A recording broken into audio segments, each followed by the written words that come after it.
tentang bagaimana kita mengenal Allah sampai pada puncak ketauhidan. Bagaimana kita mengenal Allah sampai pada puncak ketauhidan. Tetapi sebelum kami sampaikan itu, perlu diketahui ini nanti ada 2 session Bapak Ibu. Shallu ala Nabi Muhammad. Pertama, penjabaran materi. Session kedua, tanya jawab terkait apa yang nanti materi kami sampaikan atau dalam panjenengan, sesuka panjenengan. Tapi sekali lagi saya katakan, saya hadir di sini semata-mata karena Allah. Andai kata Allah tidak memperjalankan diri saya dari Mojokerto sampai ke Madura, aku yakin tidak akan pernah bisa jumpa di sini. Bukan karena mobilnya, bukan karena keamanan di jalannya, enggak. Manakala tidak karena Allah, saya yakin tidak akan pernah saya bersilaturahim terhadap panjenengan sedaya. Bapak Ibu, sebelum materi ini kami sampaikan, ada satu kata kunci di dalam hati panjenengan. Apabila kata kunci itu nanti ada, apapun yang saya jabarkan nanti, panjenengan pasti paham dan bisa menerima. Tetapi sebaliknya, kata kunci nanti manakala belum ada di dalam hati panjenengan, saya yakin susah untuk dipahami, apalagi itu diterima. Mudah-mudahan kata kunci itu nanti sudah ada di dalam hati panjenengan semua. Amin ya robbal. Apa kata kunci itu? Nur iman. Apakah di dalam hati panjenengan semuanya sudahkah ada iman bila mana tanpa Allah acara ini tidak akan bisa terwujudkan? Saya ulangi, apakah di dalam hati panjenengan semuanya sudah ada nur cahaya iman yang meyakini semua apa yang terjadi, khususnya acara pada malam hari ini karena Allah? Katanya tadi hujan, nggih. Hujan, alhamdulillah. Yang menjatuhkan hujan itu siapa? Allah. Yang menerangkan hujan siapa? Allah. Di dalam surah Al-Baqarah ayat 115 Allah dawuh, walillahil masyriq wal maghrib fa aynama tuwallu fa thamma wajhullah. Apapun yang ada di jagat timur, mana timur? Sana ya. Mohon maaf, saya agak bingung ini. Saya kira utara saya mah. Makhluk siapapun baik yang ada di langit maupun di bumi, mulai jagat timur sampai jagat barat, sekecil debu, itu yang memperjalankan adalah Allah Subhanahu wa ta'ala. pertanyaannya, ketika kita sholat, berdiri, ruku, sujud, duduk, bahkan sampai salam, mengapa hati kita lalai dari Allah yang sesungguhnya hanya Allah lah yang menggerakkan kita sehingga bisa melakukan aktivitas sholat? Mengapa hal itu terjadi? Akhirnya nafsu masuk di dalam hati kita untuk melalaikan Allah. Akhirnya hati teringat terhadap urusan-urusan yang berbangsa duniawi. Nggih napa mboten? Mengapa hal itu terjadi? Jawabannya itu dijawab di dalam surah Ali Imran ayat 31. Surat apa tadi Pak? Ali Imran. Yang bawa Quran toreh dibuka. Kalau taunya toreh kali kakan ngoten.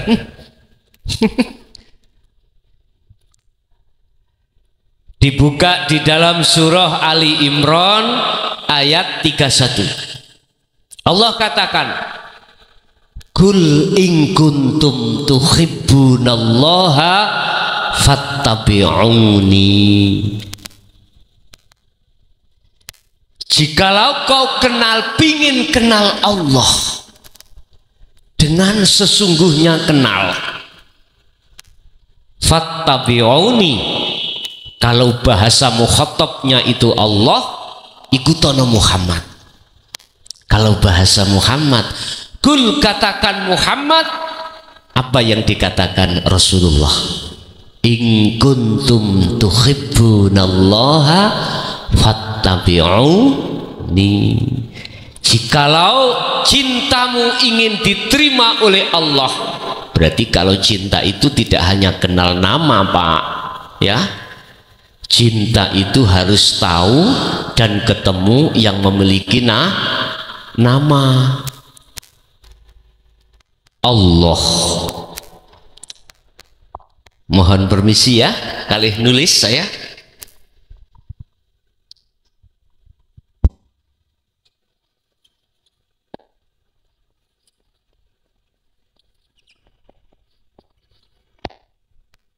Surat apa tadi? Ali Imran ayat 31. Jikalau kau ingin cintamu diterima Allah, itu Rasulullah. Yang Rasulullah itu menirukan apa yang didawuhkan Allah. Ini bahasa cinta. Cinta yang sah itu tidak hanya tahu kenal nama, tapi harus tahu dan ketemu yang memiliki nama. Dalam surah Al-Fatihah ayat 1 Allah katakan Bismillah, dengan menyebut nama Allah. Berarti Allah itu nama. Terus siapa yang memiliki nama Allah? Siapa? Dijawab di dalam surat Al-Isra ayat 1. Subhana alladzi, maha suci siapa alladzi, zat hidup, asra kang nglakokake, asra yang memperjalankan, siapa alladzi memperjalankan bi'abdihi kelawan kawulane alladzi. Andai kata jenengan dialah yang maha suci disebut hidup, yang memperjalankan Anda dari rumah sampai ke sini. Terus hidup itu posisinya secara proses di mana? Di dalam surah Al-Hadid ayat 3 Allah katakan, huwa utawi allazi hidup, awwalu wal akhir wal zahir wal batin. Allah iku di setiap persoalan awal apapun, akhir apapun, di dohir dan di batin. Ini nggak boleh dibayangkan.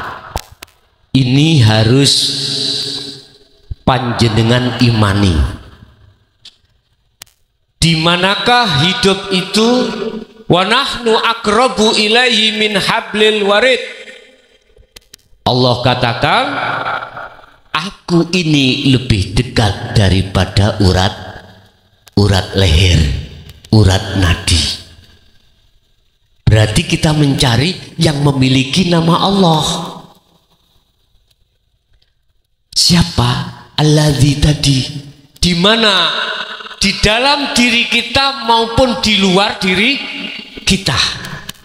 Yang Allah katakan laisa kamislihi syai'un, tidak bisa kau serupakan dengan apapun, baik yang ada di langit maupun di bumi. Harus kita imani.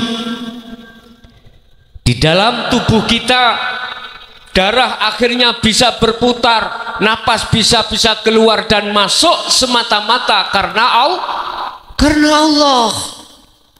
Iman Pak, dengan iman, jangan dengan akal. Nanti nggak mampu akal ini. Bapak Ibu hadirin jamaah rahimakumullah. Di dalam surah Ali Imran tadi Allah katakan, jikalau kau pingin kenal dengan sempurna sehingga cintamu betul-betul diterima oleh Allah, ikuti saya, kata Rasulullah.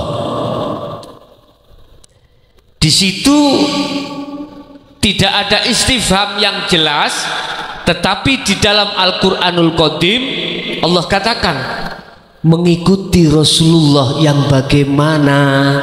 Ini persoalannya yang harus kami buka. Mengikuti Rasulullah yang bagaimana. Bapak Ibu hadirin jamaah rahimakumullah. Kesempurnaan Islam, sekali lagi, kesempurnaan Islam yang sesuai dengan firman Allah di dalam surah Al-Baqarah ayat 208. Ya ayyuhalladzina amanu khulullah, ya ayyuhalladzina amanu udkhulu fis-silmi kaffah. Wahai orang-orang yang beriman, masuklah kamu di dalam agama Islam dengan sempurna. Di manakah kesempurnaan Islam? Mazhab apapun menyatakan bahwasannya di dalam Islam, umat Islam, pertama ada namanya hukum syariah,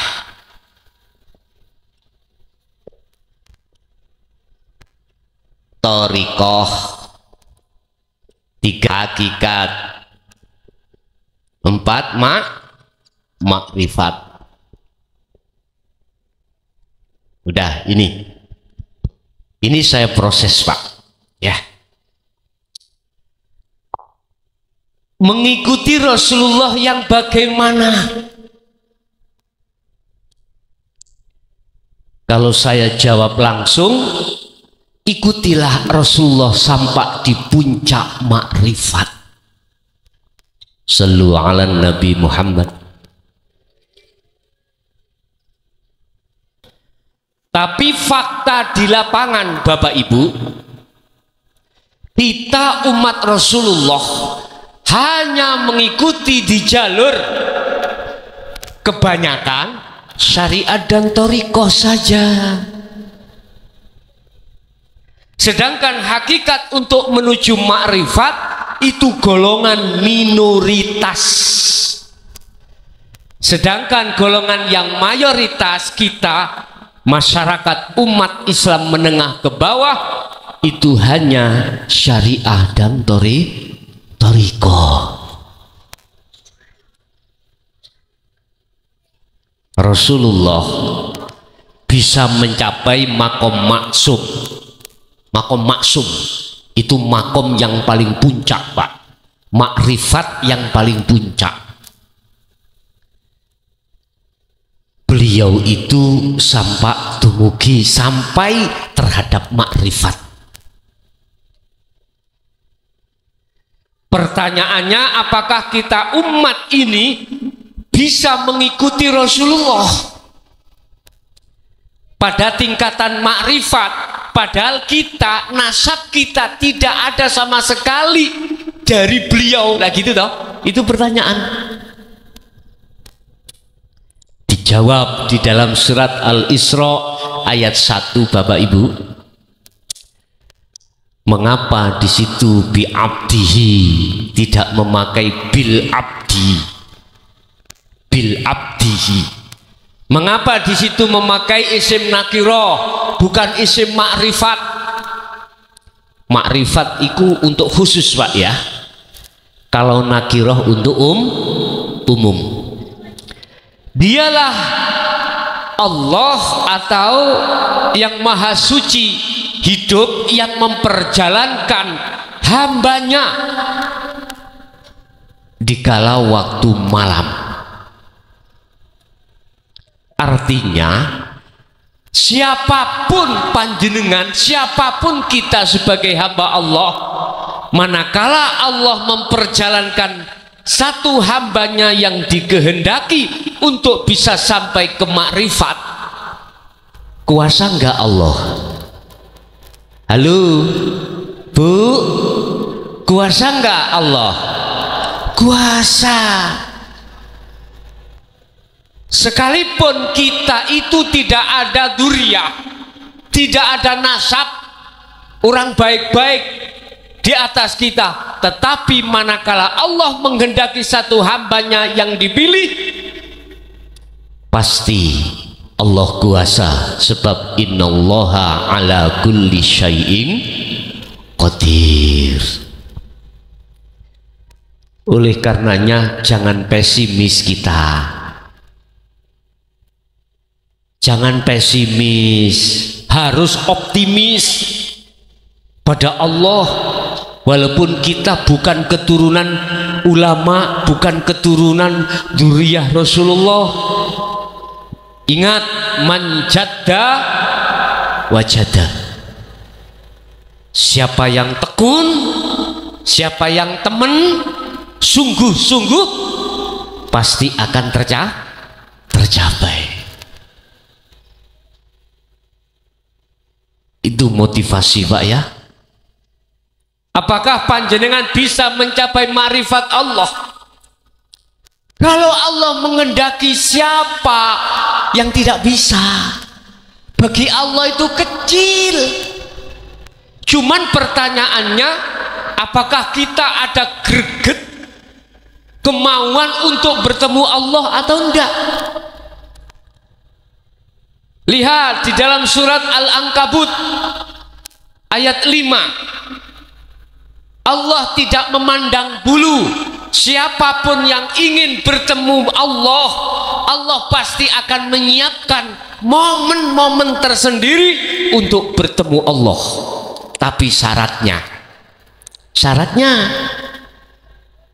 saya hadir di sini, Bapak Ibu, untuk meluruskan, untuk membuka apa yang harus kita tidak dikupas pernah di umum.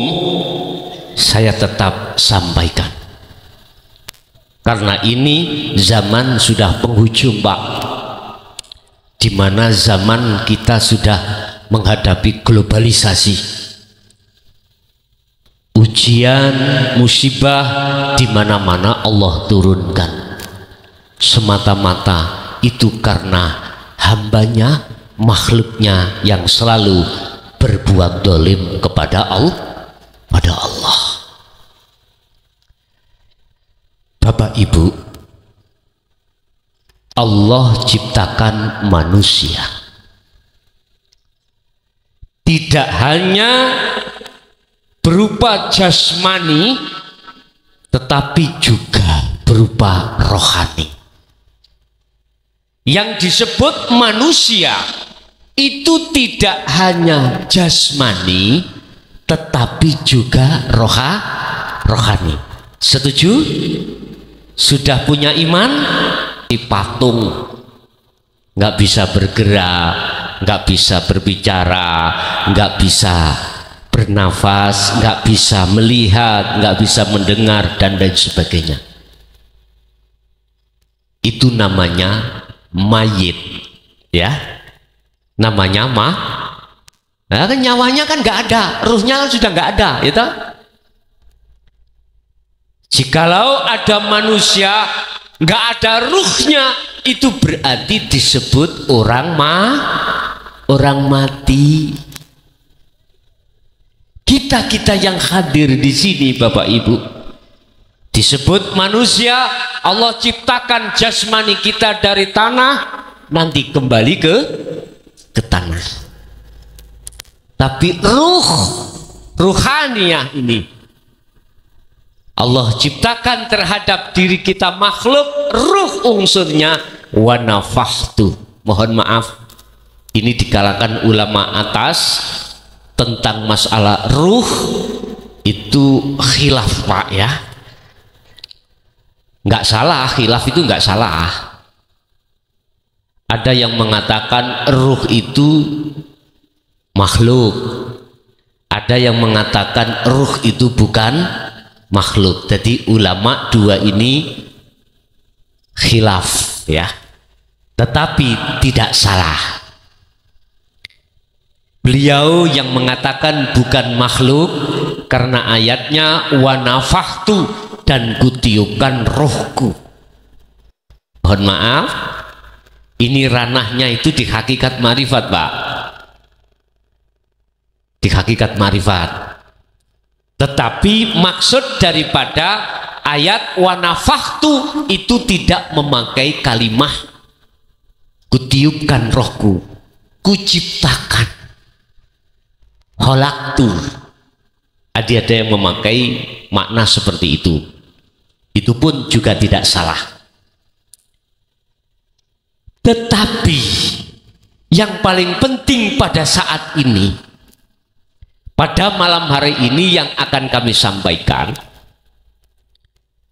Allah menciptakan kita sebagai manusia tidak hanya dari sisi jasmani, juga rohani.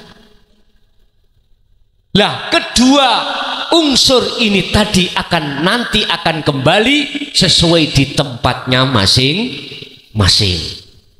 Jasad dari tanah nanti kembali harus ke tanah. Ruh dari Allah ini nanti harus bisa kembali kepada Allah. Wa inna ilaihi rajiun. Pertanyaannya, apakah ruh itu bisa kembali pada Allah? Padahal Allah kasih mata terhadap jasmani yang disebut ainul basyariyah. Ini untuk melihat keindahan ciptaan Allah, duniawiyah, sesama makhluk.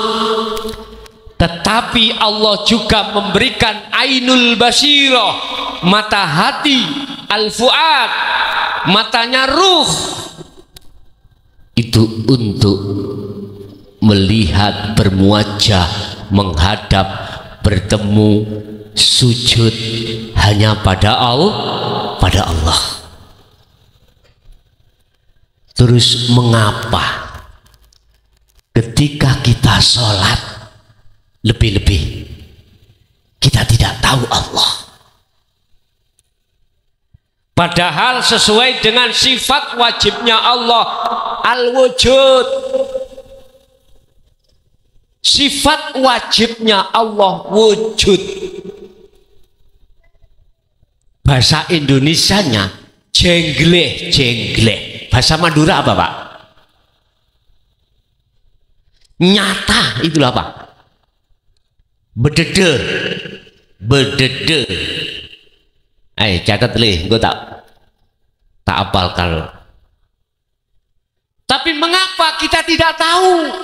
Ini yang menjadi persoalan besar mestinya di tengah-tengah umat Islam. Karena mata hati kita masih terhijabi, Bapak Ibu, masih tertutup alias buta. Ini persoalannya. Padahal Allah itu tidak hanya di dalam musola ketika kita sholat dalam masjid. Allah itu juga ada di mana-mana dan tidak kemana. Di tengah-tengah sampean ini ada. Tetapi mengapa kita tidak tahu? Ini yang harus menjadi persoalan besar. Karena kita di dunia ini tidak cukup berhenti, tetapi setelah kehidupan dunia nanti kita selama-lamanya akan kembali mencari jalan menuju Allah. Kata Rasulullah, ad-dunya mazra'atul akhirah. Dunia ini adalah laksana kita menanam. Gunakan sebaik-baiknya untuk kau kembali kepada Allah. Tanamanmu akan baik manakala kau bisa kembali kepada Allah. Bapak Ibu, ketahuilah Rasulullah lewat hadisnya innama bu'itsu liutammima makarimal akhlaq, itu mendidik kita jasmani ini dengan hukum syariah. Supaya orang Indonesia kalau jadwal waktunya wajib sholat menghadap kemana? Ke kiblat. Di Mekah sana, di Masjidil Haram. Itu secara jasmani. Datanglah bulan puasa, kita diwajibkan puasa. Datanglah haji bagi yang sudah mampu, wajib kita melaksanakan. Kita di tengah-tengah masyarakat ada istilah hablum minan nas, birrul walidain dan lain sebagainya. Semua ditata Rasulullah supaya hablum minan nas, hubungan sesama manusia itu baik. Berakhlakul karimah itu jasmani, Bapak Ibu. Lah hakikat ini Rasulullah mendidik kita, ruhaniah kita biar berakhlakul karimah. Aku tidak akan diutus Allah ke bumi, kata Rasul, kecuali untuk menyempurnakan akhlak-akhlak manusia. Akhlak secara jasmani hablum minan nas dididik oleh Rasulullah lewat jalur syariah. Akhlak ilahiyah lewat jalur hakikat supaya bisa hablum minallah, langsung bisa makrifat pada Allah. Cuman mohon maaf, mulai zaman Sayyidina Sayyidina Ali karamallahu wajah sampai tahun 2004 ajaran ini, Pak. Ajaran hakikat ilmu tasawuf, ya, atau tingkatan tauhid la ilaha illa anta wa ana ditutup. Siapa yang berani bicara akan dilibas. Inilah akibatnya akhirnya kita sebagai umat Islam khususnya menengah ke bawah, ketika kita melakukan sholat hanya melakukan secara syariah saja, sedangkan ruh kita, hati kita lalai pada Allah Subhanahu. Padahal Allah katakan hafidhu ala salawa wassalatil wusta wa qumu lillahi qanitin ay khashi'in wajib sholat iku khusyuk. Bahasa saya wajib. Wajib ruh ini makrifat pada Allah waktu sholat, wajib. Tapi di tengah-tengah kalangan umat Islam ini diabaikan. Karena apa? Kita sebagai umat hanya mengikuti. Jangan kita bicara masalah aktivitas di luar sholat, Pak. Gak lalai pada Allah. Di dalam sholat pun kita lalai pada Allah. Illallah. Di dalam thariqah melahirkan la ilaha illa huwa. Niki thariqah, maaf. Di dalam hakikat melahirkan la ilaha illa anta. Di dalam makrifat melahirkan la ilaha illa ana. Inilah puncak tauhid Rasulullah sallallahu alaihi wasallam. Subhanallah. Kita mengenal selama ini terhadap Allah ternyata di isim, Pak, di nama. Sehingga kita menyebut dalam surah Maryam, mohon dibuka 36 kalau nggak salah. Innallaha huwa rabbi wa rabbukum fa'budu hadza siratum mustaqim. Allah ikut Tuhanmu, Tuhanku dan Tuhanmu. Sesungguhnya Allah itu Tuhanku dan Tuhanmu. Oleh karenanya fa'budu, sembahlah Allah itu. Hadza utawi iki iku fa'budu iku siratum mustaqim. Ternyata Allah itu nama. Maksud ayat itu fa'budu, kita harus bertemu yang memiliki nama Allah. Otomatis kita akan bisa bertemu yang memiliki nama Allah. Fattabi'uni, kata Rasulullah, Ali Imran ayat 31, fattabi'uni, ikuti aku, kata Rasulullah. Ngikuti Rasulullah sampai pada makrifat beliau pada Allah. Bapak Ibu, kalau saya sudah membuka materi ini sampai subuh pun tidak akan pernah habis. Tapi saya hanya memberikan yang penting-penting saja.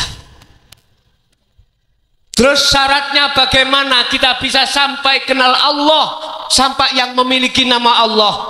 Udkhulu fis-silmi kafah. Bagaimana Islam yang pada diri saya itu sempurna sampai makrifat. Pertama, mohon dicatat, kita harus mengikuti Kanjeng Nabi. Kita mengikuti beliau, jangan berhenti di syariah. Laksanakan sampai makrifat, Bapak Ibu. Syariah itu adalah sistem, aturan, hukum. Supaya kita bertorikoh itu benar. Torikoh itu apa? Jalan.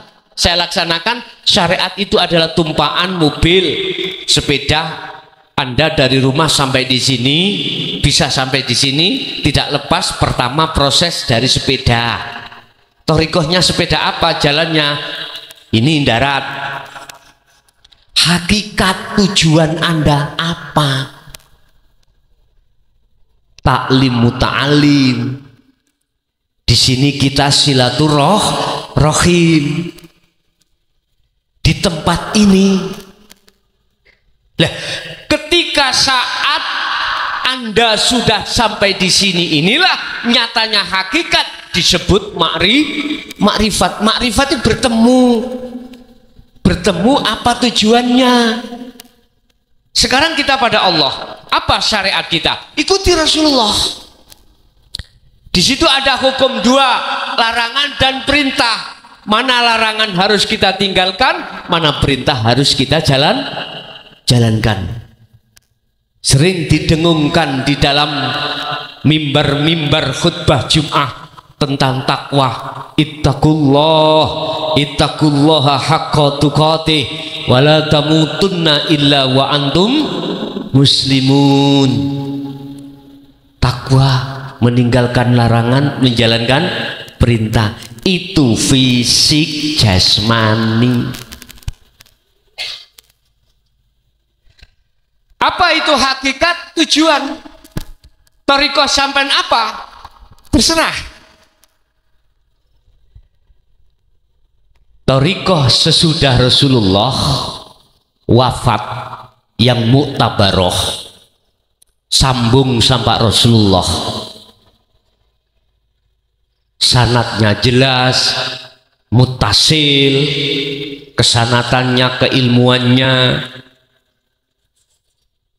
apapun itu bentuk thariqah. Sebab thariqah itu jalan untuk suluk menuju wusul datang Allah. Pertanyaannya, thariqah aslinya selain yang mutabaroh miturut Kanjeng Nabi itu apa?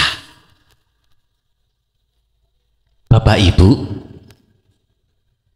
nama sebuah aktivitas bagi beliau Kanjeng Rasul, beliau jadikan sebagai media jalan untuk bertemu Allah. Sholat, nama sholat itu thariqah. Puasa itu juga thariqah. Nama lo ya, nama lo ya. Aktivitas apapun itu boleh dikatakan sebagai thariqah, tapi saya tidak berbicara thariqah yang mutabaroh itu loh, bukan ya. Semua nama itu media yang diberikan Allah terhadap kita, tergantung kita memanfaatkan media fasilitas itu untuk bertemu Allah di situ atau tidak. Contoh, ketika kita makan, apa bisa kita makan tanpa di situ ada Allah? Tidak bisa. Berarti ing mungguh Rasulullah dahar, makan, takan itu adalah dijadikan beliau sebagai media jalan untuk bertemu Allah. Ruhaniah beliau karena sudah sampai pada makom puncak, yaitu makom maksum, satu detik pun tidak akan pernah lalai dari Allah Subhanahu wa ta'ala. Tidak hanya waktu sholat, beliau selalu makrifat Allah, bertemu Allah. Waktu apapun beliau selalu bertemu Allah, karena Allah itu di mana-mana dan tidak kemana-mana. Sallu ala Nabi Muhammad. Bapak Ibu, kalau kita betul-betul mau mengikuti Rasulullah, Anda harus bertemu Rasulullah. Nah, Rasulullah sudah tidak ada, sudah wafat. Terus bagaimana saya bisa bertemu beliau? Sampean kepingin ketemu Rasulullah? Jelas pingin nggih? Amaliyahnya sebetulnya ada, Pak. Tapi ingatlah, ajaran Rasulullah baik secara syar'i maupun hakiki sampai terhadap makrifat yang disebut dinul haq. Walladzi arsala rasulahu bil huda wa dinil haq, ay dinut tauhid, liyutirahu ala dini kulli walau karihal musyrikun walau karihal kafirun. Dialah Allah yang mengutus utusannya yang disebut Muhammad dengan membawa petunjuk dan dinul haq. Itulah hakikat makrifat. Yang maksud dan tujuannya adalah untuk menyempurnakan akhlak manusia atau mensucikan hatinya dari kesyirikan terhadap Allah, walaupun itu di tengah umum. Walau karihal musyrikun, walaupun di tengah-tengah orang musyrik. Walau karihal kafirun, walaupun itu di tengah-tengah umum, beliau tetap sampaikan hal itu. Tapi mohon maaf, sorowa sampai beliau dimungsui Abu Jahal, Abu Lahab, tokoh-tokoh pada saat itu kafir Quraisy. Sampai beliau direncanakan mau dibunuh lagi itu loh. Berbagai cara untuk membunuh Muhammad bagaimana. Bahkan pernah Abu Jahal memberikan hadiah, akhirnya Surakoh itu yang angkat tangan sanggup untuk membunuh, tapi nyatanya Allah menyelamatkannya. Akhirnya Surakoh justru menjadi pengikut Rasulullah. Rasulullah itu nggak benci Pak terhadap orang-orang kafir Quraisy, nggak benci. Bahkan di dalam hadis pun Rasulullah katakan kafir zimmi itu statusnya secara zahir di tengah-tengah umat Islam itu sama hukumnya, kecuali kafir harbi loh Pak ya.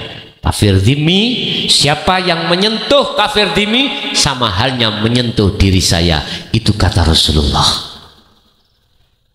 Kafir zimmi itu adalah kafir yang patuh dengan undang-undang umat Islam. Dia hidup di tengah umat Islam, tapi dia juga mengikuti undang-undang umat Islam. Beda deh kalau kafir harbi, itu kafir yang betul-betul mengikrarkan diri berperang melawan umat Islam. Saya tidak membahas masalah itu. Bapak Ibu, Rasulullah walaupun sudah tiada alias wafat, tabi'in itu yang meneruskan as-solihin. Tabi'in yang ada as-solihin Pak, bukan tabi'in hanya saja, enggak, harus ada as-solihin. Ini ada dua sumber. Sumber pertama, ajaran beliau sampai dinul haq ma'rifat ini diteruskan oleh nasab yang disebut duriyah, kita menyebut habaib. Ya, habaib. Ini dari nasab Pak, dari duriyah. Lah, habaib juga terpecah menjadi dua. Ada yang sudah sampai pada makrifat, ada yang tidak. Terus yang di jalur satunya adalah sayyid.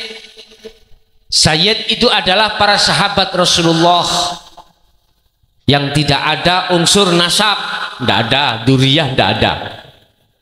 Seperti halnya Abu Bakar, Umar, Utsman, Ali, itu disebut sayyid, orang yang dekat dan mengikuti plek ajaran Rasulullah, baik secara jasmani juga rohani. Itu diteruskan oleh tabi'in juga terpecah menjadi dua. Ada yang hanya berorientasi hukum syariah saja, ada juga yang sudah sampai berorientasi hakikat sampai ma'rifat pada Allah. Khusus pada malam hari ini, Anda panjenengan semuanya harus mencari ulama tabi'in yang as-solihin, yang sudah sampai pada puncak ma'rifat. Walaupun ma'rifatnya itu di musyahadatul fana, belum kamil, bahkan belum baqo. Walaupun beliau itu musyahadahnya masih di makom mahfud, belum sampai pada makom maksum, kita wajib mencari ulama seperti itu. Wajib. Yang khusus untuk mendidik terhadap ruhaniyah kita. Bagaimana caranya kita sholat itu sesuai dengan dawai Allah, qanitin ay khashi'in, khusyuk. Khusyuk itu sudah tidak ingat terhadap selain Allah. Itu tarkibnya khusyuk, divisinya khusyuk itu ada di situ. Itu hanya bisa terjadi manakala ruhaniyah panjenengan ini sudah sampai wa inna ilaihi raji'un, sudah sampai pada Allah. Syaratnya pertama, Anda harus mencari guru akhirat itu tadi. Itulah ulama yang sudah sampai pada tingkatan makrifat.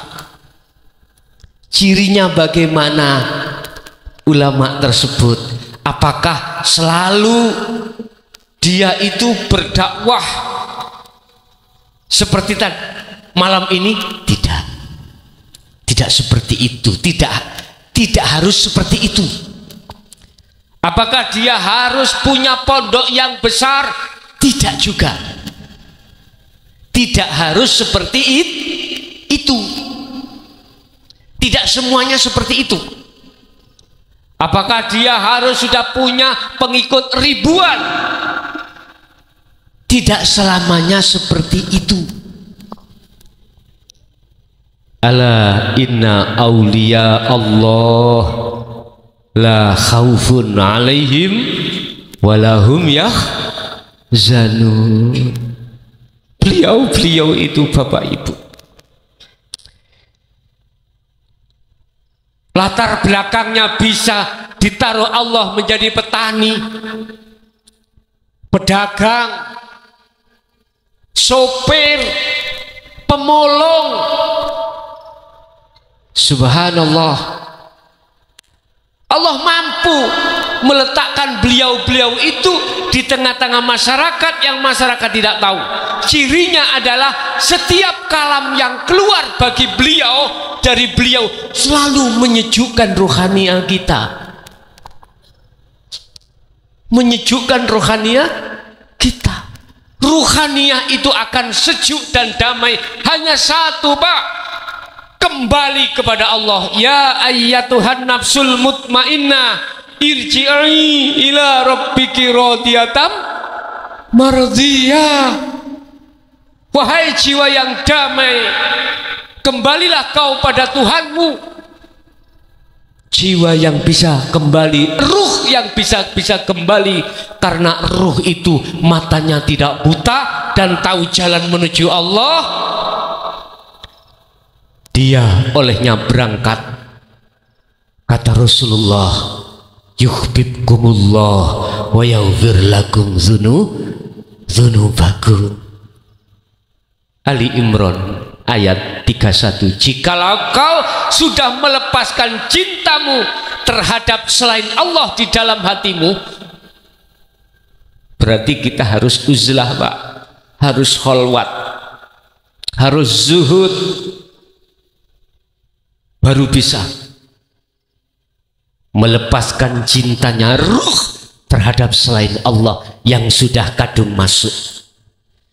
Nafsu, Bapak Ibu, mulai kita akil balik memasukkan perkara selain Allah yang disebut dalam Al-Quran hubbus syahawah wa zuyyina linnasi hubbus syahawah, itu masuk di dalam ruh kita, jagatnya ruh yang disebut kolbun, masuk dalam hati. Akhirnya ruh itu bercinta terhadap selain Allah itu tadi. Inilah yang menjadi tutupnya hati kita, sehingga hati kita buta, tidak tahu atas nyata fakta wujudnya Allah Subhanahu wa ta'ala. Subhanallah. Carilah guru akhirat, Pak, sebelum kita meninggal dunia. Ingat Allah katakan, man kana fi hadhihi a'ma fahuwa fil akhirati a'ma wa adallu sabila. Barang siapa saat di dunia mata hati kita masih buta terhadap Allah sebab tertutup oleh hubbus syahawah, kita meninggal dunia, apa yang terjadi? ruh itu tidak akan pernah bisa sampai pada Allah, karena matanya ruh ainul basyirah al-fuad itu terhijabi. Wa adallus sabila, di akhirat kita dalam keadaan lebih tersesat. Naudzubillahi min dzalik. Ini enggak kita pikirkan umat Islam. Laksana kita sudah tahu rumah masing-masing, Pak. Jasad ini nggih, jenengan kan sudah tahu rumah Anda masing-masing toh? Coba nanti kita buktikan. Habis kita ngaji, semuanya harus matanya ditutup sarung. Yang perempuan ditutup kudung. Terpejam, ayo kita pulang. Masing-masing nyampe di rumah. Idza jaa ajaluhum la yastaqdimuna sa'ah wa la yastakhirun. Apabila ajal itu sudah datang, tidak bisa dimajukan, juga tidak bisa dimundurkan. Bagaimana nasib ruh ini ketika saat di dunia belum sampai makrifat pada Allah? Na'udzubillahi min dzalik. Inilah Rasulullah sungguh menegaskan sebelum beliau wafat, satu hadis salah satu yang paling tenar apa? Besok umatku perang yang amat besar adalah melawan hawa nafsu. Sebab dengan hawa nafsu ibu Pak yang membuat biang kerok ruhaniyah kita lalai pada Allah. Alhaakumut takasur. Siapapun kita, manakala jiwa ini bermegah-megahan dengan hubus syahwah, pasti akan menjadi buta dan menjadi lalai pada Allah. Sampai kapan hal ini terjadi? Diteruskan ayatnya, hatta zurtumul maqabir, sampai kita mati. Naudzubillah min dzalik. Kita enggak mau Pak masuk dalam golongan itu. Nggih napa mboten? Oleh sebab itu sepakat kita mulai detik ini mengikuti Rasulullah Shallallahu Alaihi Wasallam dengan sempurna. Bagaimana? Setuju? Oke. Kalau memang panjenengan setuju, mari kita cari guru akhirat itu, Pak. Beliau kalamnya selalu menyejukkan ruhaniyah jenengan. Yang kedua, cirinya orangnya adalah setiap kalamnya, dawuh-dawuhnya mesti menyeret ruhaniyah jenengan untuk wada'u ila rabbik, lekas kembali kepada Allah. Sebab beliau ini sebagai proses yang mengajarkan ilmu hakikat tasawuf tauhid di la ilaha illa anta menuju la ilaha illa ana. Dibuka di dalam surah Al-Anbiya ayat 25 Bapak. Di situ Allah katakan, wa ma arsalna min qablika mir rasulin illa nuhi ilaihi annahu la ilaha illa ana fa'budun. Muhammad, tidak akan kuperintah rasul sebelummu, termasuk dirimu Muhammad, iki Allah, kecuali harus mengemban tauhid yang paling tinggi. Harus kau ajarkan terhadap umatmu supaya umatmu bisa mengenal aku, menyembahnya biar benar. Ketika secara syar'i dohir ini bertakbiratul ikhram salat, ruhnya, hatinya makrifat terhadap aku, menyembah pada aku. Wa ma umiru illa liya'budullaha mukhlishina lahud, supaya betul-betul menyembah dengan sebenar-benarnya menyembah. Apa itu tauhidnya ya Allah? Yang puncak ini, la ilaha illa ana, tidak ada Tuhan kecuali aku, kata Allah. Fa'budun, ajaklah semua umatmu untuk menyembahku. Iku Rasulullah harus berani menjelaskan la ilaha illa ana. Tapi mohon maaf Pak ya, saya belum waktunya untuk berbicara tentang la ilaha illa ana di sini. Yang bisa kami sampaikan hakikat la ilaha illa anta. Anta itu bahasa Arabnya, Indonesianya adalah kamu. Kalau kamu kan sudah dekat Pak ya. Kalau huwa itu jauh Pak. Huwa dia. Kita bicara orang dua misalnya, mengatakan membicarakan orang lain, dia itu jauh. Makanya mengapa di dalam thariqah kita diajarkan dzikir sirri. Allah, Allah. Dia, kita masih dalam posisi solo, belum sampai wusul nang Allah. Ini melahirkan dzikir sirri. Kalau yang la ilaha illallah melahirkan dzikir jahri. Kalau ya anta, yang anta ini melahirkan dzikir sirul asrar, yang ana melahirkan fana'ul dzikri. Anta, kamu berarti sudah dekat. Makanya tadi saya katakan sudah ada nur iman boten di dalam hatimu bahwasanya Allah itu dekat padamu. Cuman saja kita belum tahu mana sih Allah lah gitu toh. Itu proses namanya muraqabah, ihsan. Rasulullah mengatakan dalam hadisnya, anta budallaha ka'annaka taroh. Kalau kau menyembah pada Allah seakan-akan kau bisa melihat. Lah, posisinya wonten niku tadi. Posisinya ada di situ. Makanya saya tanya, apakah di dalam hati panjenengan sudah ada nur, cahaya iman bahwasanya kita kumpul ini hanya karena Allah? Ya, alhamdulillah. Apakah jenengan sudah punya rasa iman bahwasanya Allah juga yang menggerakkan kita baik di dalam maupun di luar? Ya, berarti panjenengan sudah dimuraqabah. Iman sampean berarti bisa ditata untuk mencapai makom musyahadah atau makom makrifat Allah. Terus apa yang harus ku pelajari? Apa wejangan yang diberikan oleh guru-guru kita akhirat? Apa pertama itu? Pasti akan membuka hakikatnya syahadat Pak. Kalau syariatnya syahadat, la ilaha illallah. Kalau hakikatnya syahadat, nafi isbat. Apa itu? Anda nanti dibimbing bagaimana caranya menafikan, bagaimana cara mengisbatkan. Menafikan berarti meniadakan iman yang sudah bersarang di dalam hati selain Allah. Harus ditiadakan. Setelah itu mengisbatkan Allah. Itu nanti jenengan akan dibimbing guru-guru kita akhirat Pak, untuk melaksanakan dzikir sirul asrar. Dengan begitulah sedikit demi sedikit hijab tutupnya hati kita akan rontok, akan logrok, akan hilang.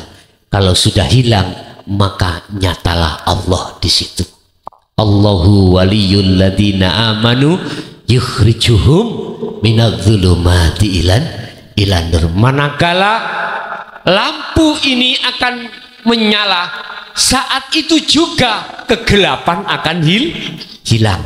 Manakala cahaya makrifat itu sudah ditaruh oleh Allah di dalam hati hamba yang dikehendaki, maka kegelapan hati terhadap Allah disebabkan karena hubbus syahwah itu akan hilang langsung seketika.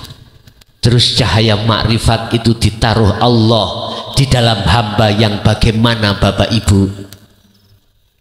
Buka di dalam surah An-Nur ayat 35, nurun ala nurin yahdillahi li nurihi mayyasha. Di situ dikatakan hamba yang dikehendaki adalah hamba yang pertama ketika saat Rasulullah memberikan pengajaran dinul haq bisa diterima. Kedua, Allah pasti akan mengersakan, menghendaki Anda untuk melakukan pembuktian nafi isbat itu tadi. Ketika dengan istiqomah, itulah hamba yang dikehendaki, hamba yang selalu hatinya menyibukkan diri berzikir pada Allah. Dengan begitu cahaya makrifat pasti akan didatangkan Allah di dalam jagatnya hati. Ini Quran loh Pak ya. Jadi gak main-main, gak main-main. Syekh Ibnu Athaillah di dalam kitab Hikam Pak, manusia mengapa sholatnya tidak bisa khusyuk? Manusia mengapa hatinya itu gelap pada Allah? Bahasanya karena di dalam hati penuh dengan al-aghyar. Bahasanya al-aghyar. Apa itu al-aghyar? Kalau di dalam Al-Quran disebut penuh dengan hubbus syahawah. Wa zujina linnasi hubbus syahawah minan nisa wal banin wal qanatiril muqantarah. Garwo. Kalau di sini bahasanya apa? Garwo itu. Suami istri ini apa namanya? Apa? Bini. Laki bini. Anak. Bahasa Madura anak. Cung. Anak juga. Harta benda. Harta benda. 3 hal inilah Pak yang menjadikan tutupnya hati Pak. Mulai kita akil balik, nafsu masuk di dalam jagatnya hati yang semata-mata Allah menguji ruh kita, dikarenakan pada masa zaman azali ruh belum ditiupkan ke ruh. Allah katakan pada ruh, alastu birabbikum, wahai arwah, apakah aku Tuhanmu? Njih. Apakah kau besok tetap menyembah bercinta hanya padaku? Njih. Qalu bala syahidna. Njih. Ingat Pak jenengan kalau sudah dijanji dulu? Nggak ingat. Mengapa nggak ingat? Karena kita tertipu oleh hawa nafsu. Hawa nafsu menipu kita lewat al-aghyar duniawiyah itu Pak. Akhirnya duniawiyah itu kita cintai, ruhaniyah kita cintai. Bukan persoalan jasad tidak boleh soge, kaya boleh, jasad kok. Di dunia harus kita makan, ya harus punya uang. Kita punya uang harus bekerja, wajib jasad itu Pak. Qanatiril muqantarah, harta benda, pangan, sandang, pangan, papan, rumah, wajib secara syar'i. Tapi ruhaniyah harus bertemu hanya pada Allah. Wa ma khalaqtul jinna wal insa illa liya'budun. Ruh itu tugasnya itu bukan minum kopi, bukan. Ruh tugasnya itu menyembah pada Allah ketika saat jasad minum. Kalau praktek nih Pak nggih.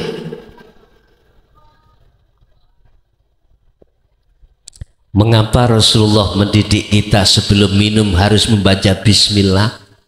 Supaya ruh itu langsung sambung connect datang Gusti. Terus mengapa tidak seperti itu kita? Harus connect, sadar, ruh ini, hati ini sadar bahwasanya tanpa Alladzi tidak akan pernah mengangkat bisa. Tak akan pernah namanya air kopi ini bisa masuk di dalam perutku kalau tidak ada Alladzi, yaitu Allah Subhanahu. Mengapa ruhaniyah kita, ruh hati kita tidak seperti itu alias lalai? Karena satu alasannya, mohon maaf, ruh telah tertutup oleh kesenangan dunia yang ditimbulkan oleh hawa nafsu. Ini berat Pak, perang lawan ini Pak. Dia tahu sini nggak tahu sana. Sampai Rasulullah mengatakan dalam diri kita itu Pak, bisa lewat darah, lewat apapun bisa. Dalam sholat pun kita dimasuki iblis, dimasuki nafsu, akhirnya hati kita lalai pada Allah Subhanahu wa ta'ala. Itu Pak. Mengapa penuh dengan hijab? Karena kita tidak mengikuti Rasulullah dengan sempurna. Udah, titik itu aja.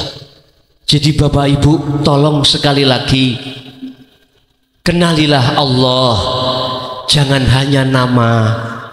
Kenalilah Allah sampai yang memiliki nama Allah. Syaratnya kita harus punya guru, punya kiai, yang kiai basisnya itu adalah guru akhirat. Itulah ulama yang sudah sampai pada puncak makrifat Allah. Pasti dia paham Pak, apa yang harus diberikan terhadap muridnya. Pasti paham, kau harus belajar syahadat ini, sholat ini, zakat ini, puasa haji ini. Oleh sebab itu saya tidak promosi Pak, enggak. Saya mulai tahun 2000 berbicara tentang hal ini Pak. Cuman saja tidak terang-terangan. Saya hanya terang-terangan mulai 2007, baru saya terang-terangan. 2000 sampai 2006 saya sifatnya sembunyi-sembunyi, karena memang kondisi. Ketika masuk 2007 baru saya keluar terang-terangan. Tapi Bapak Ibu, apa yang kuterima bukannya pujian tapi cacian. Tapi Allah katakan, Muhammad, jangan kau bersedih atas kaum Taifmu menolak ajaranmu. Jangan bersedih Muhammad. Itulah Pak yang kutiru Pak. Itu yang kutiru. Walaupun satu sisi bagaikan bara yang kubawa, tapi tidak akan pernah kulepaskan. Walaupun kurasa terasa panas, tapi tidak akan pernah kulepaskan.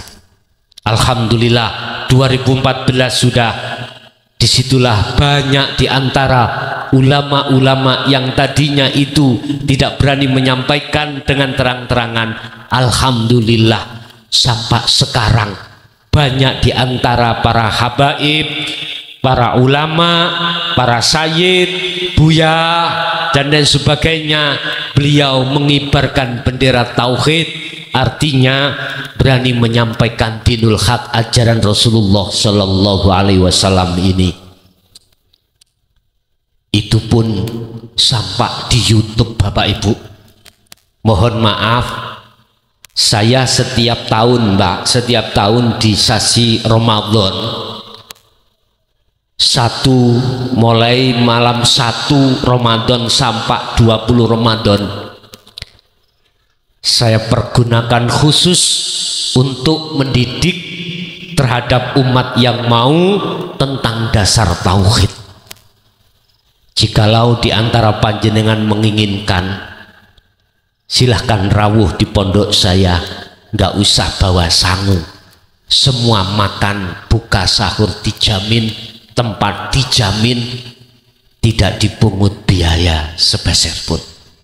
Itulah rahmatnya Allah. Jikalau Anda tidak bisa mengikuti langsung di majelis taklim di pondok, bisa lewat rumah sampean. Sebab saya live streaming langsung. Mbah-mbah yang tidak bisa membuka YouTube, minta tolong pada anak cucunya, channel Ponpes Jaya Baru, gitu aja. Napa mau? Ponpes Jaya Baru, dibuka seret, muncul pendidikan tentang dasar tauhid di situ. Khusus saya berbicara la ilaha illa anta di situ Pak, untuk mendidik ruhaniyah. Alhamdulillah MUI Mojokerto mengesahkan dan tidak menyalahkan apa yang kusampaikan. Jawa Timur alhamdulillah saya dengar juga begitu. Karena apa? Saya memakai sistem wasilun Pak, bukan memakai sistem majedubun. Untuk kembali kepada Allah, membenahi, mengobati hati yang sakit, membuka pintu hijabnya hati, saya memakai sistem wasilun. Sistem di mana yang telah dilakukan oleh Rasulullah, harus ada operasi penyakitnya hati atau pembuka sistem tutupnya hati dengan cara ilmu itu nanti. Kalau sistem majedubun tidak Pak, sistem majedubun kita hanya laku zikir aja yang mentok terhadap zikir sirul asrar, tapi ini ndak. Jadi saya kupas mulai ilmu, amal, istiqomah. Artinya janganlah kau tinggalkan hukum syariah, karena itu pondasi awal jasmanimu menata sebagai umat Rasulullah. Selanjutnya dasari syariatmu dengan hakikatnya Rasulullah, biar bisa sampai makrifat pada Allah. Jadi kalau sudah ketemu guru akhirat kita pasti dibimbing ilmunya, lakunya, istiqomahnya pada Allah. Itulah nanti kita akan diberitahu di manakah tempatnya. Terus Allah yang bagaimana yang harus kita temui, dengan cara bagaimana, itu pasti diajarkan oleh guru-guru akhirat kita Bapak Ibu. Itu secara ringkas. Ingat Bapak Ibu, saya berpesan sebelum ini kami tutup, saya berpesan jenengan itu adalah saudara saya yang melebihi saudara kandung. Jadi saudara kandung itu adalah jasmani, saudara lebih kandung lagi adalah ruhani. Sama-sama beriman pada Allah Subhanahu wa ta'ala. Pesan saya cuma satu, janganlah Anda meninggal dulu sebelum ruhaniah kita sudah makrifat pada Allah. Itu aja pesan saya. Sekali lagi, jangan panjenengan Bapak Ibu meninggalkan dunia itu dalam maut sebelum ruhaniah panjenengan itu sudah sampai makrifat pada Allah. Otomatis jenengan juga memikirkan kapan aku meninggal, kita semuanya tidak akan pernah tahu. Oleh sebab itu, lekaskanlah dirimu untuk ruhaniah, tinggalkan cinta selain Allah. Kalau itu sudah kau tinggalkan, kata Rasulullah, yuhibbukumullah, Allah pasti akan menerima cintamu. Wa yaghfir lakum dzunubakum. Selanjutnya kesalahan ruhaniah, berbuat syirik khafi pada Allah, diampuni Allah Subhanahu wa ta'ala, sebab innallaha ghafurur rahim. Itu Bapak Ibu mungkin sebagai pertemuan awal. Kula nggih nderek kersa mawon, saya mengikuti Allah. Jikalau Allah mentakdirkan saya harus ngaji lagi, aku yakin pasti Allah memberikan waktu jadwal yang bisa. Tapi ingat, tadi bagi panjenengan yang pengen mengikuti ajaran Rasulullah, kesempurnaan dinul Islam, dinul haq, sampailah kau pada makrifat. Saya memberikan luangan yang sangat lebar. Ini sasi Rajab, habis Rajab apa Pak? Ruah, ya, habis ruah Ramadan, tinggal 2 bulan. Anda yang kepingin untuk betul-betul mendalami ajaran Rasulullah, bisa ke pondok saya, nanti tanya pada yang lain.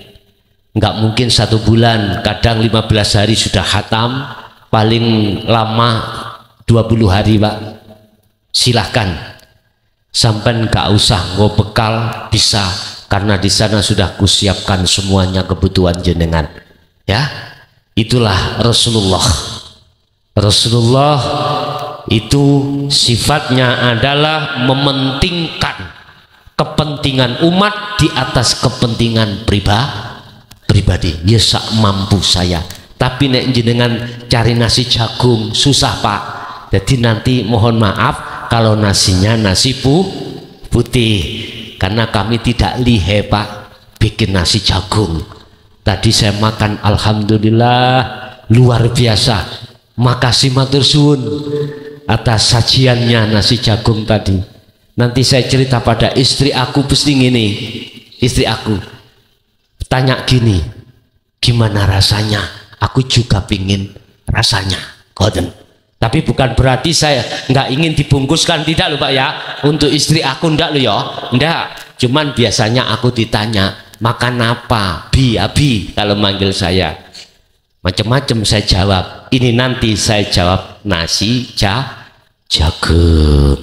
Pasti ngiler dia. Ngiler itu kepingin loh ngiler. Bapak Ibu, itu mungkin ya sebagai pertemuan awal, mungkin Allah mempertemukan saya. Mudah-mudahan ilmu yang disampaikan ini tadi estu membuka kesadaran hati kita, bagaimana kita mengenal Allah lebih ke dalam, biar sholat yang terjadi pada kita betul-betul sesuai dengan Al-Quran. Waqumu lillahi qanitin, alias khusyuk. Kalau boleh saya katakan, walaupun belum ada yang memunculkan makalah yang isinya sholat itu nggak khusyuk, nggak apa-apa, saya tidak wajib khusyuk. Wajib khusyuk karena di dalam ayat tidak hanya hafidu ala sholawah. As-sholawah ini diartikan ay al-maktubah, yang diwajibkan 5 waktu. Tapi ada wassolatil wusta, sholat di tengah, berarti itulah sholatnya ruh. Bagaimana sholatnya ruh? Nanti akan dikupas habis di dalam tauhid la ilaha illa anta.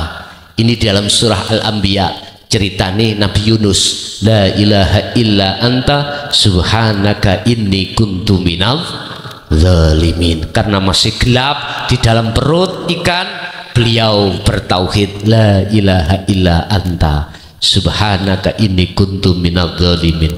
Ya Allah, hati saya gelap terhadapmu ya Allah, tolong bukalah pintu hatiku terhadapmu dengan cara panjenengan bagaimanapun. Buat Allah membuka hatinya seseorang yang dikehendaki mudah napa sulit? Mudah apa sulit? Mudah bagi Allah. Sampean gak usah takut dengan makalah kalau bukan keturunan wali, nggak bisa. Jangan. Ingat sejarah 21 Pak, wanita nakal. Hidupnya bagaimana? Rasulullah menceritakan tiap hari mencari laki-laki hidung belang.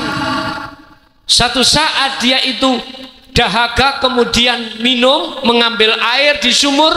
Sebelum dia meminum ada anjing, ya, ada anjing yang ingin minum. Dia wanita itu tidak meminum, tetapi mendahulukan anjing. Allah katakan semua dosanya itu diampuni Allah. Kok enaknya gara-gara minumi anjing dosanya diampuni. Berarti kalau gitu kita akan nakal, nanti kalau anjing habis nakal kita kasih minum anjing. Ya bukan begitu Pak, ada sejarahnya tersendiri Pak.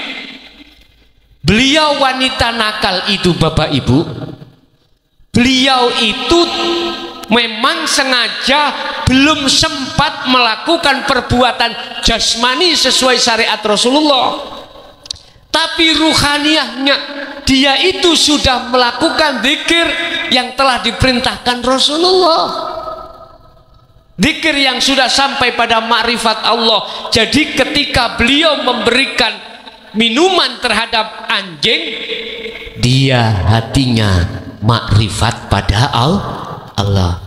Ada yang kenal Imam Ghazali? Dibuka di dalam kitab Ihya Pak, diceritakan bahwasanya bukan karena sholatnya beliau, zakat, puasa, hajinya dan ibadah-ibadah lain beliau dimasukkan surga tidak hanya karena ketika saat beliau menulis kitab Al-Ihya, ya tak? Di situ ada lalat yang mau minum di dalam asbaknya mangsi.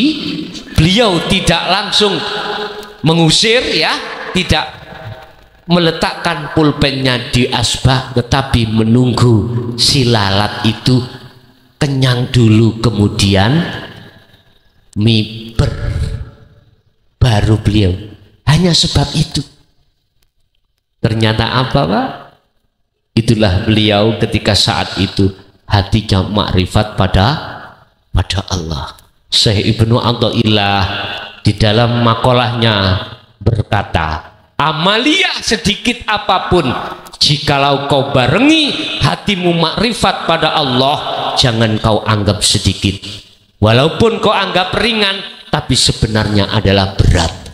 Lebih besar nilainya di mata Allah daripada ibadah yang besar tapi tidak dilandasi hati makrifat pada Allah. Oke, itu Bapak Ibu apa yang bisa kami sampaikan.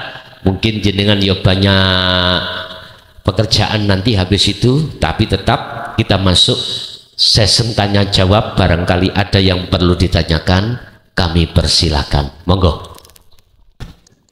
Assalamualaikum warahmatullahi wabarakatuh. Waalaikumsalam warahmatullahi wabarakatuh. Nama saya Salim, alumni Madrasah Al-Khairiyah tahun 86.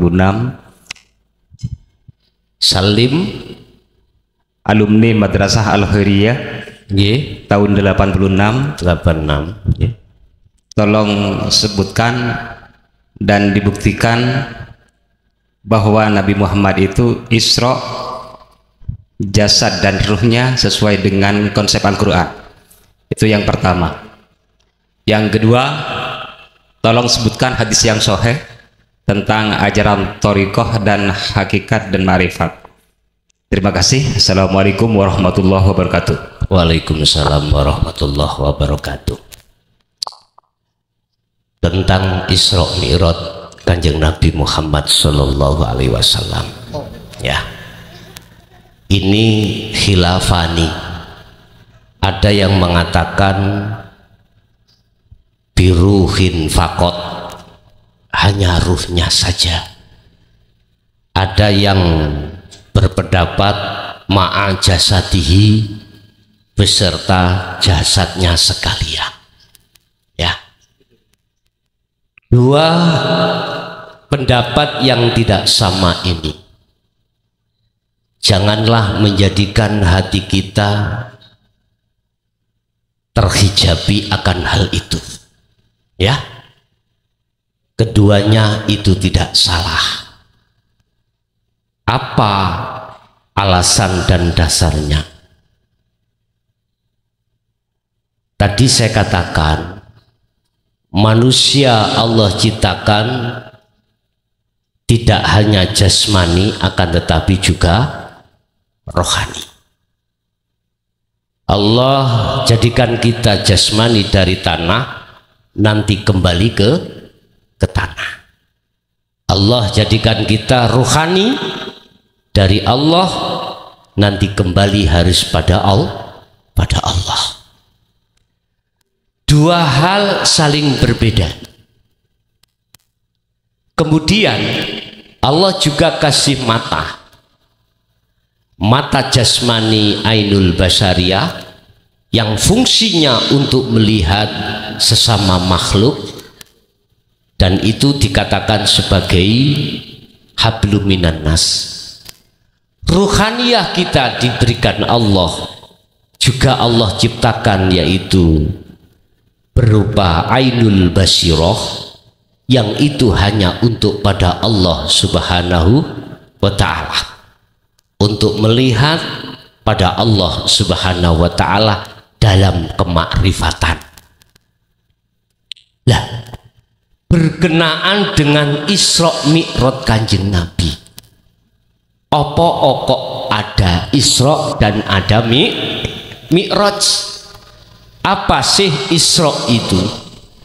Perjalanan beliau dari Masjidil Haram ke Masjidil Aqsa berarti dari masjid ke inilah berlakunya hukum syariah, Pak. Itu jasmani, ya, itu jasmani. Sehingga beliau ada yang berpendapat beliau sak jasmaninya sekalian.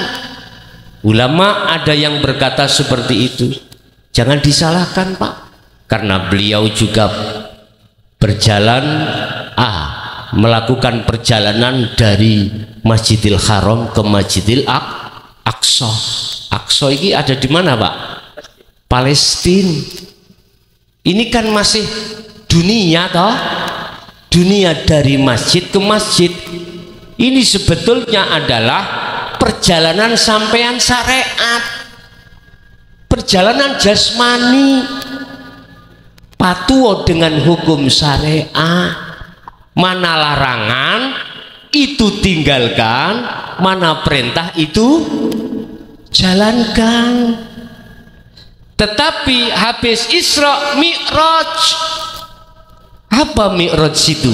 Tinggalkan dunia. Inilah berlakunya akhlak ilahiyah, ruhaniyah. Sudah tidak cenderung ruhaniyah ini terhadap jasmani fisik. Dunia harus tinggalkan, Pak. Kalau ruhaniyah tidak mau meninggalkan duniawiyah, jangan harap Anda bisa sampai pada Allah. Setinggi apapun ilmu alatmu, setinggi apapun, mohon maaf ya, ilmu zahiriyahmu, manakala ruhaniyahmu itu tidak ada iman tauhid pada Allah sampai pada la ilaha illa ana, gak akan mungkin, Pak, bisa kembali di dunia ini pada Allah. Mudah saja kita evaluasi diri kita, mudah. Ukurannya di sholat. Kita ahli ilmu, ya. Pertanyaannya, apakah ketika kita sholat ruh ini sudah ma'rifat Allah? Kita jawab masing-masing. Kalau hati ini masih teringat pada Allah, monggo Allah, jangan dulu kita merasa orang alim, orang pintar, orang lebih pandai daripada orang lain. Ini menurut etika pada Allah, Pak. Saya katakan, setinggi apapun ilmu zahiriyah kita, manakala ilmu ruhaniyah ini belum ada pada diri kita, walaupun kita sholat model bagaimanapun, tidak akan pernah bisa sampai pada Allah. Artinya hati masih lalai pada Allah. Siapapun kita, Pak. Makanya kata Rasul, fattabi'uni, ikut saya. Makanya nanti tanya yang kedua tentang keabsahan dalam hadis sahih terkait masalah hakikat makrifat. Oke. Izin Kiai untuk meluruskan pertanyaan, Isra dengan khilafiyah itu yang benar yang mana?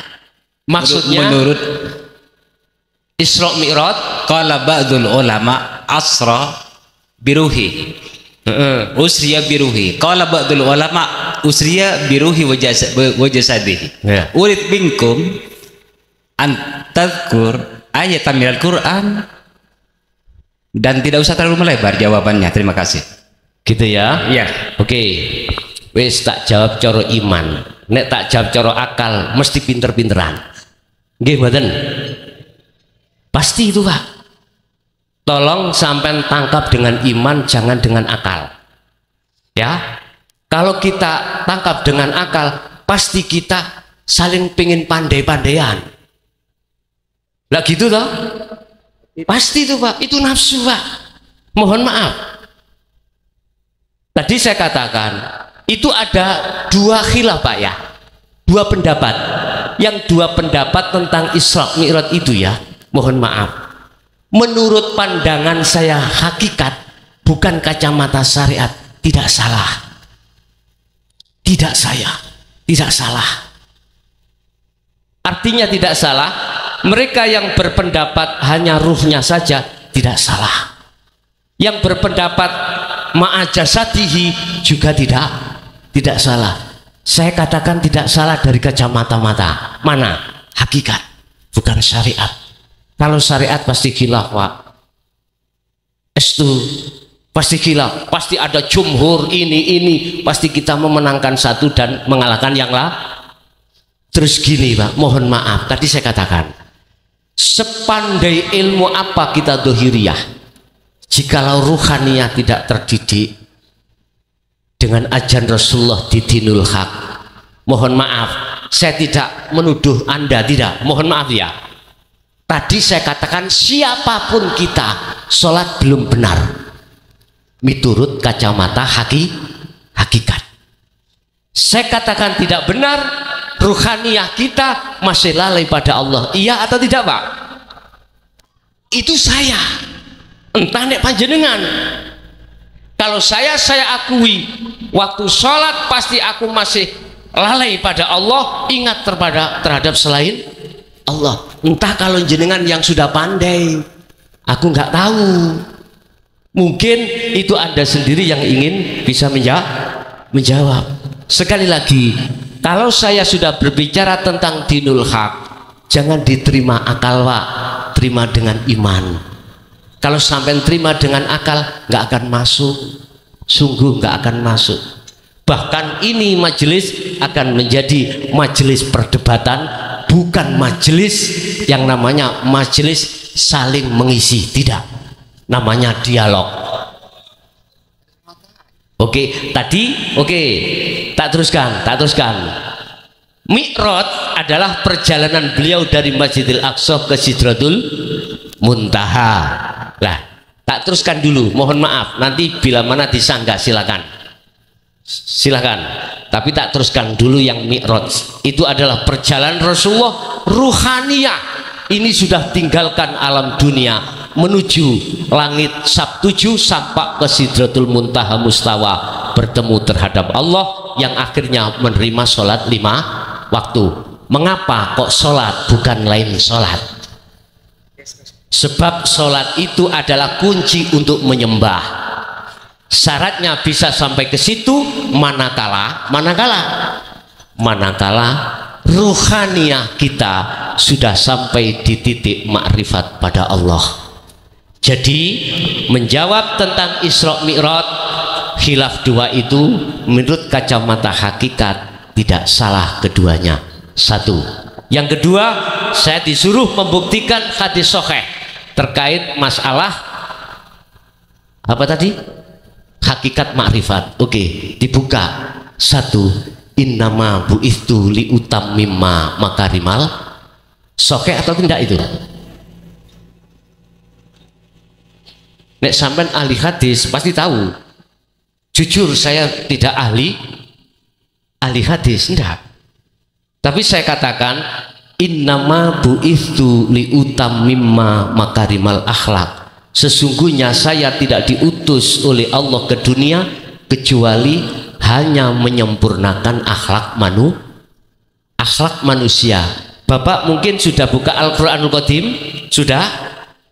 Itu tertuang di dalam Al-Quranul Qadim, Pak. Itu dikatakan akhlak ada dua, istimaiyah dan ilahiyah. Istimaiyah berarti jasmani, ilahiyah adalah rohani. Berarti akhlak kita pada Allah, jasmani ditata di dalam hukum syariat, ruhani ditata hukum hakikat makrifat, bisa mencapai makrifat pada Allah. Baru ini sempurna. Wis nek takok hadis sahih terkait syariat sampai dumugi makrifat ini, Pak. Mungkin ada sanggahan, tapi mohon maaf ya, saya datang ke sini tidak untuk berdebat ya. Kalau berdebat pinter-pinteran, mohon maaf, kami hanya dialog. Terima kasih Kiai. Okay. Karena sesi pertanyaan dibuka oleh jenengan, maka saya bertanya. Jadi forumnya memang jenengan yang buka sesi pertanyaan, kami bertanya. Iya. Dan itu wajar. Nah hadis idza apabila ditanyakan bisa jawab, kalau tidak bisa gitu aja. Lah iya Pak, saya kan sudah jawab. Jadi cuman jawaban saya menurut hati jenengan bisa jenengan terima sokeh mboten. Jadi kami hanya mengisi sesi yang kedua tidak ada isinya ini. Saya bertanya, terima kasih, mohon maaf. Iya, saya mohon maaf sebesar-besarnya Kiai. Terima kasih. Saya jawab. Tetap saya jawab itu dua kacamata Pak. Pertanyaan jenengan itu unsurnya di syariah, tapi saya terjemahkan dari kacamata hakikat. Bukan tak jawab secara kacamata syariah, ya. Kalau kacamata syariah kita baksul maksail, Pak. Tak kumpul no kitab-kitab itu akhirnya. Tapi ini tidak baksul maksail. Saya menjawab atas pertanyaan panjenengan, manakala jawaban saya kurang cocok ning manah panjenengan, saya juga mohon maaf. Karena saya menjawabnya dari Al-Quranul Qadim, sumbernya itu Pak, dari kacamata hakikat, begitu. Oke? Ada lagi, monggo.